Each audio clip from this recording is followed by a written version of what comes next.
Digital યુગ આ daily local news channel of Bharuch. Vadodara મધ્યસ્થ જેલ ખાતે બળાત્કારના ગુનામાં આજીવન કેદની સજા ભોગવતા જેલ ફરાર આરોપીને ભરૂચ પેટ્રોલ ફલો સ્ક્વોડની ટીમે ઝડપી પાડ્યો છે. પોલીસ મહાનિરીક્ષક સંદીપસિંહ, વડોદરા રેન્જ તથા ભરૂચ જિલ્લા પોલીસ અધિક્ષક મયુર ચાવડા નાઓએ પેટ્રોલ ફલો જમ્પ ફરારી આરોપી તથા નાસ્તા ફરતા આરોપીઓ પકડવા સૂચના આપી હોય, જે અનુસંધાને ભરૂચ જિલ્લામાં આરોપીઓને પકડવા પ્રયત્નો હાથ ધરવામાં આવેલ હતા.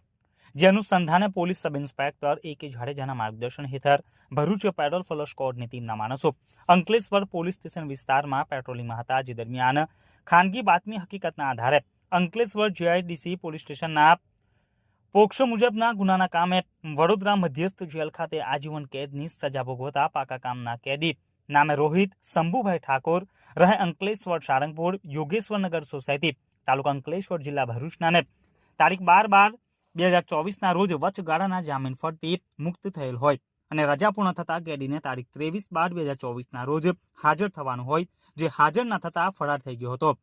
જે આરોપી હાલ શાંતિનગર રેલવે ટ્રેક ઉપર હાજર છે, જેને આજરોજ પકડી પાડવામાં આવેલ છે, તેમજ આગળની કાર્યવાહી કરવા અંકલેશ્વર JIDC પોલીસ સ્ટેશન ખાતે સોંપવામાં આવેલ છે.